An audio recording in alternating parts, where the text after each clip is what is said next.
o'clock news.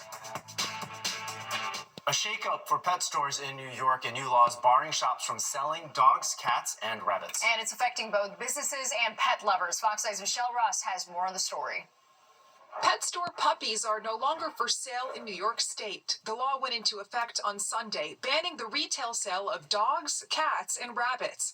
The legislation aims to eliminate the cruel treatment of dogs at puppy mills. The less of a demand there is for dogs from puppy mills, the less dogs that will have to suffer.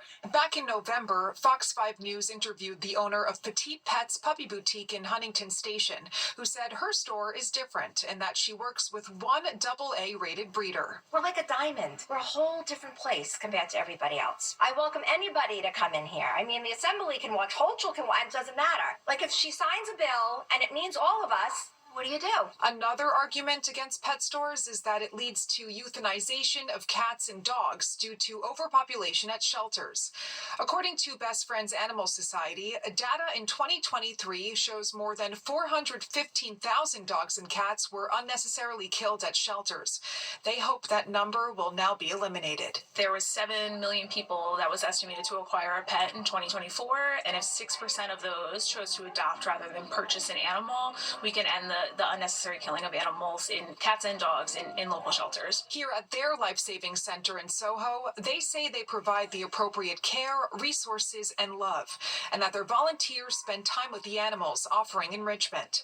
Pet stores still have an opportunity to have cats and dogs in their stores, but it would be in collaboration with shelters and nonprofits, and new pet owners could get all the food and toys at the store in one stop. But if there's a pure breed animal you wanted, activists say try broadening your horizons. There's dogs and cats of all kinds, and it's really the personality of the pet that matters the most. Does it match your lifestyle and what your family is looking for? And Best Friends currently has a holiday special going on called 12 Days of Cheer. And over this 12-day period, you can come and adopt a dog or cat like Cruella here for only $10. Reporting in Soho, Michelle Ross, Fox 5 News. Okay, a wintry storm is bearing down on the tri-state. Audrey's next with the forecast. One of those nights you've got to bring the gloves out. It's chilly out. Exactly. Audrey, how do we get that 68 back on? Yeah, right. The record high for the state was 68 degrees, but we weren't close to that today. Our high temperature only made it to 41, and that was at about 5 o'clock earlier this evening. 44 is where we should be. I think we'll be above that, actually, for the next couple of days. This morning, we started off with a chilly 28 degrees. So we have rain returning to the tri-state area tonight. There will be snow north and west, as I showed you earlier on the radar. We'll have a wet start to the week as the precipitation will linger into tomorrow morning's commute, and we are expecting above average temperatures over the next couple of days. There's also going to be multiple chances for rain this week. I'll show you that in just a moment. Right now, it's pretty chilly across the northern tier here. We're at 32 in Poughkeepsie, 28 in Monticello. That's also where we're seeing some snowfall at the moment. Elsewhere, temperatures are above the freezing mark, so it's a rain event expected for New York City, where the temperature is at 40 degrees in Central Park. It's 39 in Newark, 43 down the shore in Belmar, and all of these numbers are milder than they were at this time yesterday. Winds are relatively light. They should stay that way for the rest of the evening, but tomorrow they could get a little breezy as we could experience wind gusts up to 20 miles per hour. So here's the rain and even some snow that's moving into the region right now. It's mainly rain for the city across Long Island and most of New Jersey, but up in the higher elevations of Sussex County, maybe even into Warren County or Western Passaic, you could see some snowflakes there, and we'll see accumulating snow off to the northwest here. Now, it's not going to be a lot of snow, maybe upwards of almost 2 inches. That's about it. What's the main threat here is going to be some icing that'll be occurring on some of the roadways here, and that's why we have the winter weather advisory in effect for areas around the Hudson Valley and northwest New Jersey tonight. All right, a lot of moisture to get through here. We can see an icy mix coming across central Pennsylvania. Again, temperatures are actually going to stay steady or even rise overnight, so it's going to be mainly a rain event for most of the region. It's really off towards central New York, where they'll see more in the way of accumulating snow. Then we get into this dry slot here by the time we get into the midday tomorrow. Another secondary low will come in from the west. This is a cold front that will pass through the region tomorrow night, and that will give us our next chance of precipitation. And then we'll get a bit of a break with high pressure, and then another system coming into the Pacific Pacific Northwest will affect us as we get into the middle part of the week. So look at the future cast shows that a lot of the moisture will be here for tomorrow morning's early commute, but you can see the change over to rain because we'll have rising temperatures overnight. Everything exits the region by lunchtime, but the clouds will remain. It will look gloomy outside, but we shouldn't see much in the way of rainfall until the evening. That's when that next front starts to push into the region, and that will help ignite rain showers across the region. And everyone will see rain because, again, temperatures will be above average. In fact, we'll be close to 60 degrees by the time we get into Tuesday. We get that break here on Tuesday to start out with some sunshine, and high pressure will keep things pretty quiet for us. But then we have that other system coming in from the west. That will bring us another chance of rain Tuesday night into Wednesday morning. So tonight we're dropping down to only 37. In fact, temperatures will stay steady, if not rise overnight. Tomorrow's high will be about 51 degrees. We'll have a dry afternoon after a wet morning commute. Morning rain for Tuesday, then the sun breaks out, warming us up to 60 degrees, 49 for Wednesday, and then we're back into the upper 30s by the end of the upcoming week. Natasha and Arthur, over to you. All right, Audrey, thank you. Well, the Oculus is home to a new cultural hub. And up next, we're looking at how the shopping mall is putting the spotlight on Black-owned businesses.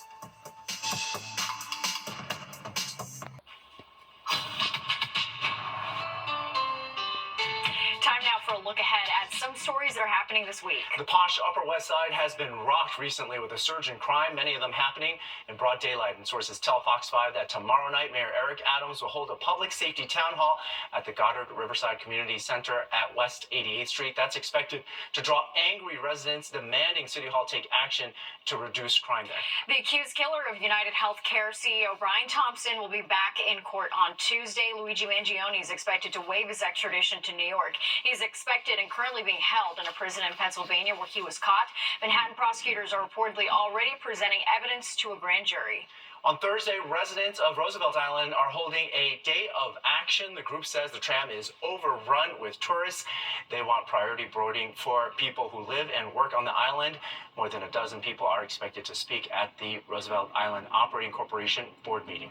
And a new space in the Oculus is celebrating Black-owned brands and Black creativity. It's called Space 001. It offers customers unique items from local and international brands.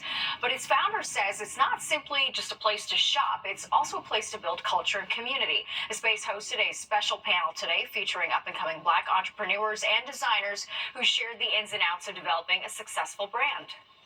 Young, incredible people working at tech brands, working in fashion, photographers, and they've all come because, one, they're fans of these brands, right? They are a representation of what it means to build a brand, but I think they're really here to get some inspiration as well.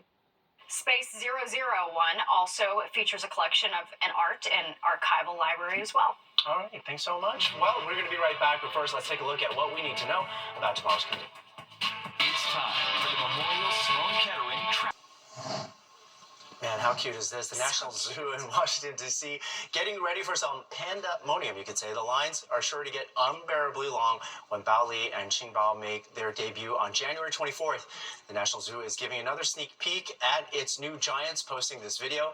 The black and white pair of giant pandas appear to be loving their new home, showing down on about 100 pounds of bamboo every day. They arrived from China in October and will call the National Zoo their home for the next 10 years. Okay, so I think I could watch a panda eat a bamboo for like the rest of my life. Yeah, me too. I'm with amazing. All right, Audrey has a final look at the forecast. Hey, Audrey. Well, not as cute as that picture, that's for sure. We had to have snowy and icy conditions off to the north here. It's rain for the city across New Jersey, or most of New Jersey and Long Island. Temperatures will stay steady, mostly in the upper 30s to about 40 degrees overnight. Tomorrow, we're going up to the 50s, and we'll have mainly rain for the morning. It'll taper up by midday, and then we'll have another chance of rain tomorrow night that will linger into Tuesday morning. Once the sun breaks through Tuesday afternoon, we'll warm it up to 60 degrees. We'll have more rain in the afternoon on Wednesday, and then we'll drop back into the upper 30s by Friday and Saturday. All right, thanks, Audrey. That's all we've got for the news tonight. You're all caught up for the week ahead. If you've missed any part of the 10 o'clock news, you can always catch an encore on our free streaming app, Fox Local. Just scan the QR code on your screen and download the free Fox Local app on your phone where you can stream our newscasts anytime. And don't go anywhere. Sports Extra with Jennifer Williams starts right now.